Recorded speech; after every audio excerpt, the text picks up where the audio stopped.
Welcome back to Loch Arbor Astro and to another small PixInsight tutorial. On this particular one, I'm going to do a method that I picked up from Adam Block on one of his videos, and he calls it the slow stretch.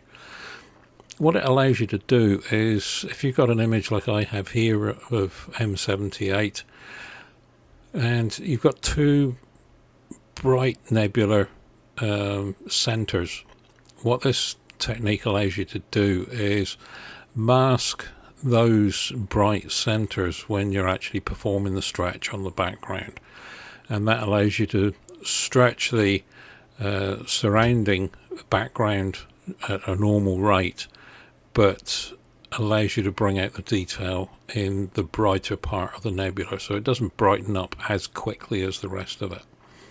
And that's what we're going to do today, is just look at this technique. There's a couple of ways that you can make the mask.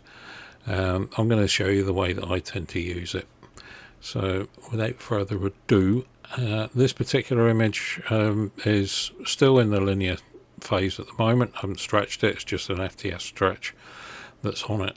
And all I've done is I've done a background extraction on it, background neutralization, and that's about it really. And I've made, I'll just get rid of that one there. I've actually made a clone. As you can see, that's just with the STF stretch turned off. So I've made that one there just in case I wanted to use it at a later stage. So the first thing I'm going to do with this is turn off the STF stretch on this particular image and bring up the histogram transformation. Normally I tend to use GFS for this, but as this is a demonstration, I'm going to use histogram transformation, something that everybody's got. I've already picked M78 and bring up the preview and then stretch it until I get the stars roughly where I want them. If you've watched one of my other videos there, you'll see that I tend to bring out stretch, do a stretch until I get the stars where I want them, and then I stop it there. And you can see on this particular one here, I've got it to the stage where I've got three stars that are visible in the center of the main part of the bright nebula in M78, so I'm going to stop it there and then extract the stars and then work on that just on the background. So I've basically got the stars where I want them. I can put some saturation into them, bring out the star colors themselves, but we'll wait for that to complete and then we'll come back. So that's the star extraction done, and I'll just put those out of the way so I can come back and work on them later if I want to, and I'll move back on to the main background. Bring up histogram transformation again, bring up the preview and continue to stretch the background until I get it roughly where I want it. So I don't really want to go much further than that. I don't think that's going to start getting too bright there, so I'll actually pull it back a wee bit there. That'll do.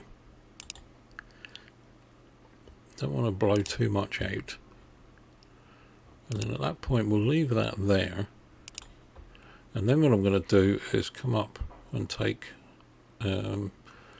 just extract the luminance from the image, which gives me this, and then bring up histogram transformation again, but move over to the luminance channel,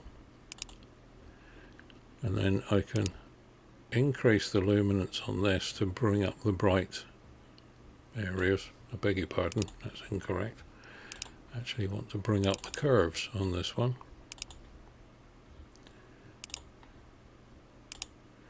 That's better. bring up the curves, make sure you're in RGB/K, otherwise it won't work. And then what we're looking to do here is just bring out the brighter areas and dull everything else down. So if you just bring up the luminance a little bit and put a bit of an S-curve in there to just darken everything else down, so that you've got just the bright areas, and that's all I'm looking for. There, that's it.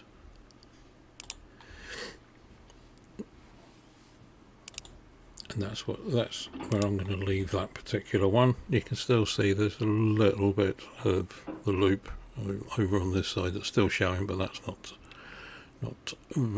too bad.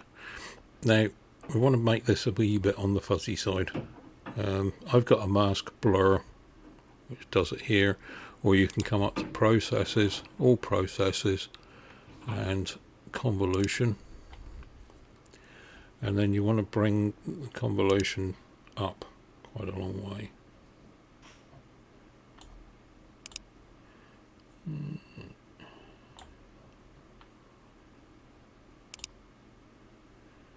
there. Just leave aspect ratio at 1 and bring it up to about 55. And you can bring up, you can see what it's doing there. I can bring it back down a little bit actually. There, I'm just trying to make it fuzzy. That's all I'm trying to do. There, that'll do. Apply that. Take convolution off. And then with this particular image, I'm going to come up to image, invert, and then we bring in curves again. Now if you look at this central piece here, these are obviously the bright areas. We bring in curves, open up the preview, and then zoom in just on those bits there. Now what we're trying to do here, that goes to the brightest parts are black. We want it to be grey, which means that it's sort of semi-transparent. So what we do is we keep it on RGBK, and we pick the bottom left hand corner here and just pull that up, and you can see what that's doing there. That's moving the black up and actually turning the darkest spots to grey or to semi-transparent. So then you apply that, and that's your mask. So when you swap this over onto M78, see it highlights just the center of it in red. Make sure you pick that one again, and then when you come onto the histogram transformation again, as we start to pull this up, you'll see the background comes, but the actual center of the nebula pretty much stays as it is. It doesn't blow itself out, and you end up being able to see some detail in there. Now it's gone a bit brighter than I would normally do it, but we'll apply that, and then we'll just pull it down a wee bit, just until we're clipping a wee bit of black there, but it's not too bad. There we go.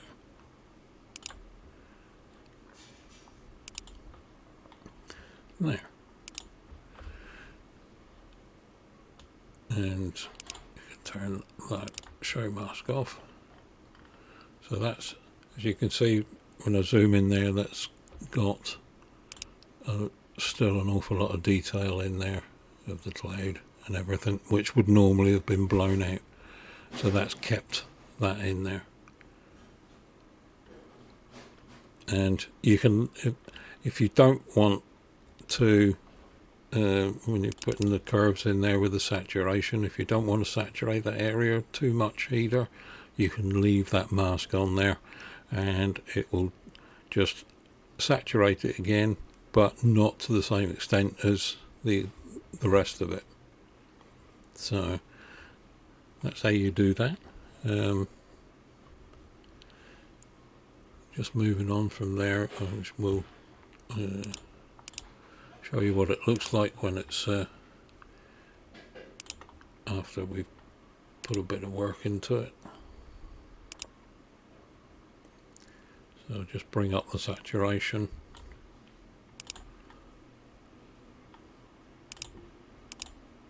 And a little bit with the RGB, just put a bit of an S-curve in there.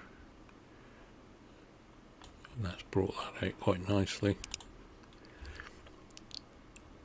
As this is only a demonstration, I'm not going to go too far. And then what we'll do is a quick recombine. There we go. So I've done M78 stars. And there you go.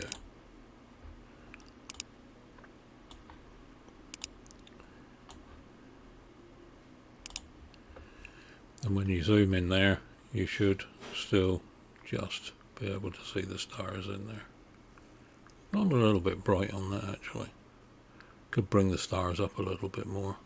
In fact, I think I will do. Right.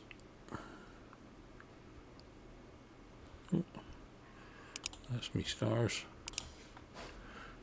So let's just bring the stars up a wee bit more.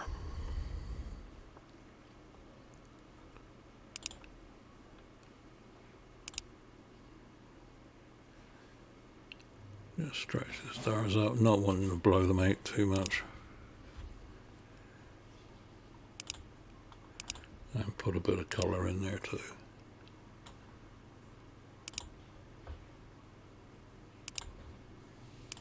There we go.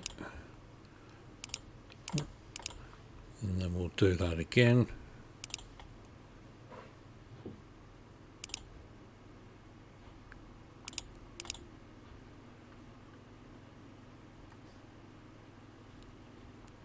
And that's not too bad. There's 1 star, 2 stars, 3 stars. And you've got that detail in the middle there as well. So I hope that was useful to you. It's a great thing to use on the likes of the Andromeda Galaxy, where you've got a big bright center to it, and you can restrict the brightness of that center, allowing more detail to come out. So I found it's a very good technique for it, and I hope you do too. Thanks very much for watching, and I hope it's been useful for you.